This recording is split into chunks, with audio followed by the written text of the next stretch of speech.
Bonjour à tous et bienvenue sur Copo & Co pour cette nouvelle vidéo destinée au rangement. Ouais. Je pense que c'est un problème qui est commun à pas mal de gens. Le rangement. Et en ce qui me concerne, la scène de crime est juste derrière moi. Je vous présente mon tableau de rangement actuel des outils. Alors, il avait plusieurs qualités, notamment celui d'être un peu sympa. À l'époque, j'avais vu l'idée sur Pinterest, que je trouvais super sympa en fait. Ce sont des lamelles qui sont équidistantes les unes des autres, et dans laquelle eh bien, on insère des rangements. Alors, à la base, je vais vous faire voir. Voilà, ce qui était prévu en fait, c'est que j'ai des rainures dans chacun des rangements, et que en fait j'insère le rangement et que la rainure en fait serve au maintien.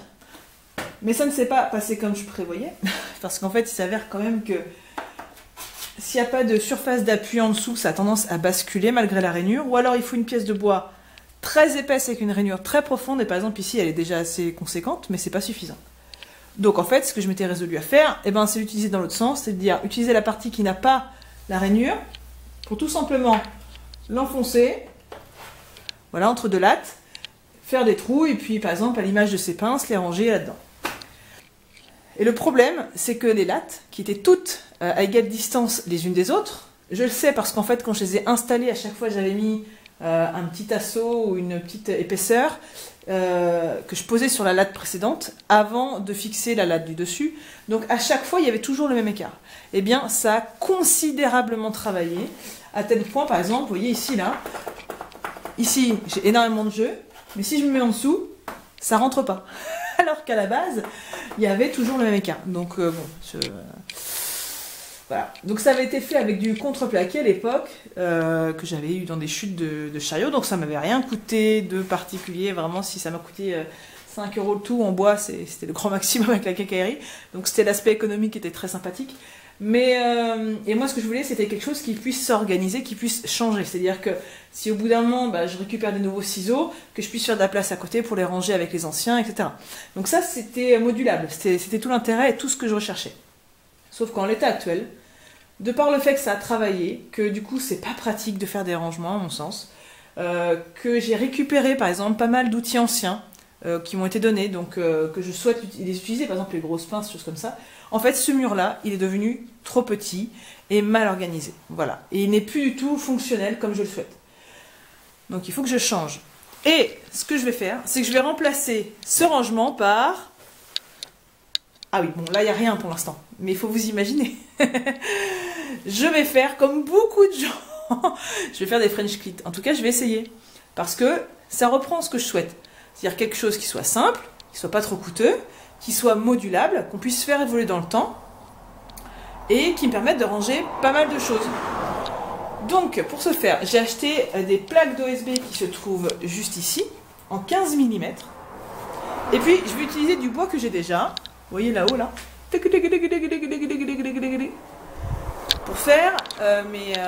pour faire mes supports à 45 degrés. On va se faire un petit dessin rapide.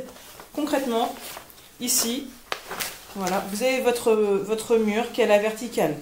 Bon, en ce qui me concerne, vu que le mur est un petit peu de guingois, je vais mettre un petit assaut en haut, un petit assaut en bas, et je vais venir fixer une planche d'OSB de façon que là, par exemple, si une bosse en plein milieu, ça ne gêne pas et que ça reste bien plan. Donc ici, j'ai ma plaque d'OSB. L'idée, c'est que je vais venir fixer des éléments à 45 degrés, voilà, avec un angle qui sera positionné de cette façon. Donc je vous fais voir. Donc il y en aura plusieurs les uns à distance des autres. Ce qui me permettra en fait par la suite de faire un support qui sera identique mais placé à l'envers. Par exemple, sur un support pour des tournevis. Ah oui, le dessin n'est pas mon fort. Mais du coup, si j'ai un support qui a un angle à 45 degrés avec la pointe vers le bas, il va tout simplement venir se fixer dans l'encoche qui est contre la plaque d'OSB. C'est le principe du French Kit. Mais mieux que des dessins et des explications, le mieux c'est peut-être que je m'y mette et qu'à la fin, comme ça, vous puissiez voir si ça fonctionne et à quoi ça ressemble. Donc c'est parti, fabrication d'un mur en French Kit Pour m'aider dans ce chantier, ce que je vais faire, c'est que je vais m'aider de la GDX. Vous la connaissez certainement si vous êtes des adeptes de Copo & Co, que vous faites partie de la communauté sur YouTube Copo & Co, ou si vous êtes lié à la page Facebook de la chaîne. Vous avez certainement su que ces dernières semaines, j'ai été retenu par Bosch dans le programme Built with Bosch pour tester cette machine.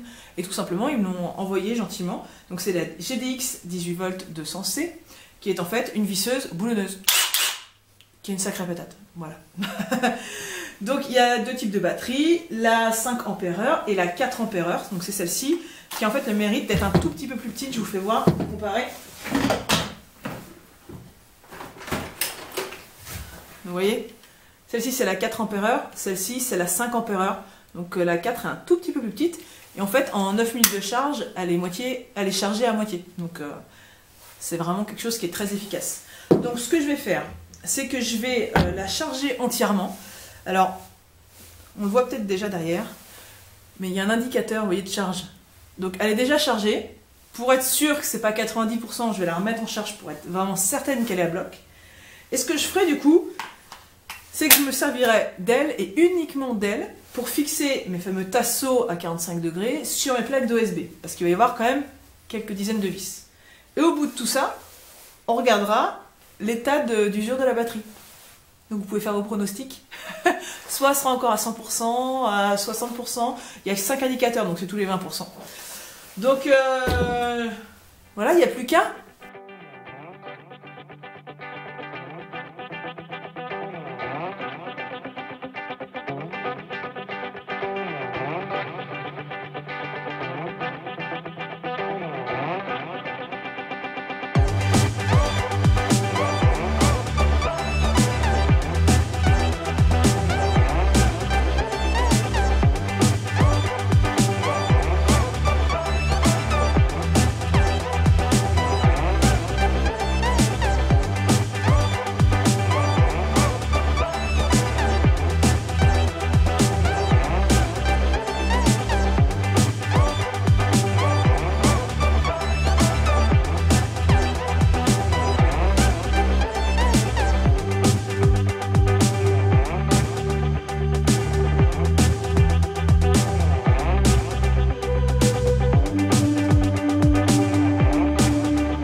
la première étape est terminée.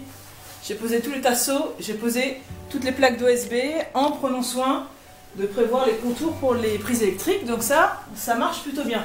Alors le mur était un petit peu gondolé, donc les jointures entre les plaques OSB sont pas toujours bien jointives. Mais bon, c'est pas grave, hein. Ça ira très bien comme ça. Et franchement, ça fait déjà une très belle surface pour prévoir des rangements.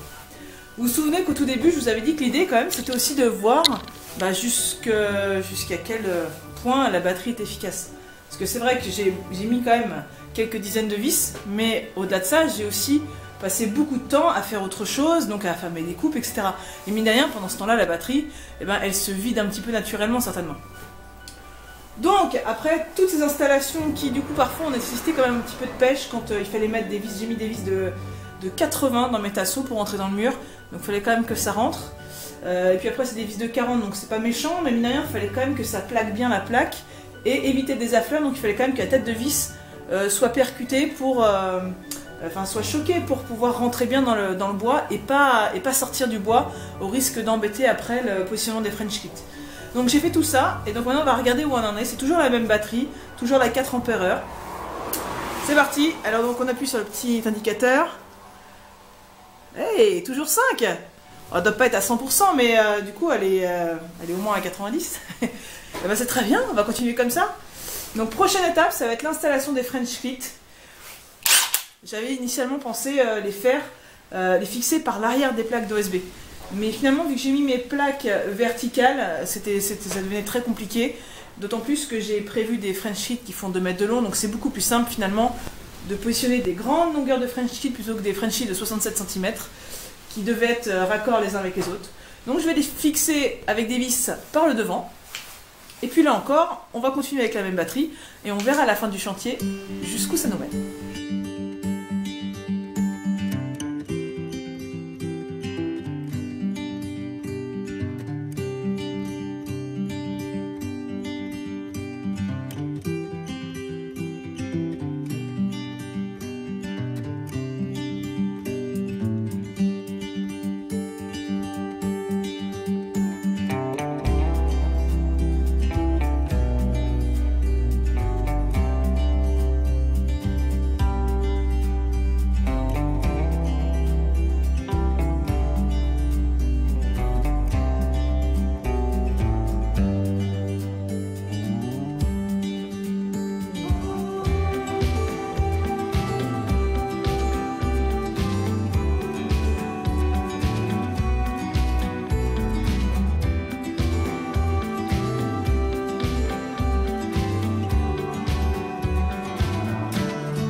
Voilà, mur achevé, très bonne nouvelle.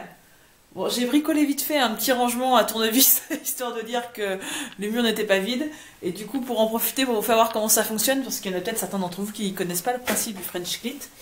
Donc comme je vous expliquais en début de vidéo, vous voyez à l'arrière, on a remis le même tasseau, mais en position inversée, de manière à ce que la fente vienne se mettre dans le coin entre le tasseau et le mur. De cette façon-là, ça se fige bien vers le bas et ça bouge pas. Alors, en ce qui me concerne, j'ai rajouté ici, vous voyez, une petite plaque verticale de façon à renforcer ce maintien-là.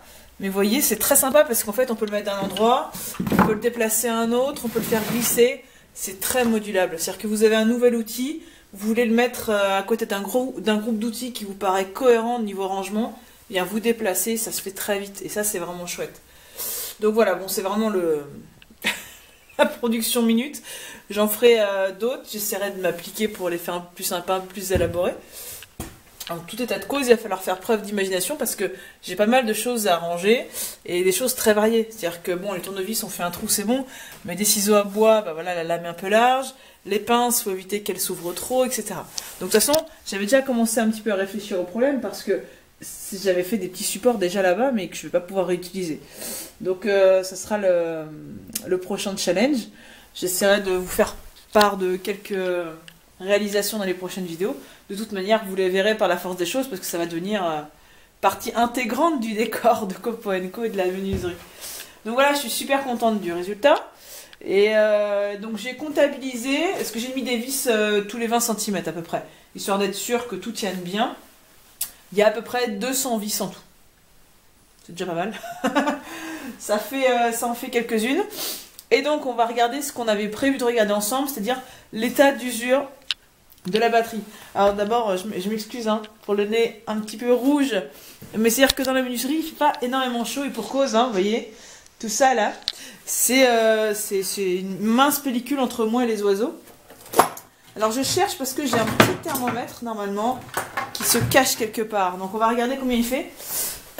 Parce que forcément, cette température, elle influe, je pense, sur la vie de la batterie. C'est vrai que quand il fait froid, les batteries, ben, elles durent moins longtemps. Donc à l'heure actuelle, il fait 15 degrés, ben ça va, c'est pas pire que ce que je pensais. Donc il fait 15 degrés. J'ai mis en charge ce matin. Ce matin, j'ai posé les plaques du USB. En début d'après-midi, j'ai arrêté de travailler. De bricoler. Je l'ai laissé toute la journée en plan, sans y toucher, donc à 15 degrés. Et puis, je me suis remise le soir à 21 h. Donc voilà. Chargé ce matin, bossé toute la journée. La question c'est combien est-ce qu'il reste de batterie. Donc on va regarder ça ensemble. J'appuie sur le petit bouton magique. Faites vos pronostics. Donc c'est toujours la même batterie, hein, sous contrôle d'huissier, promis. Et il reste encore les 5 diodes.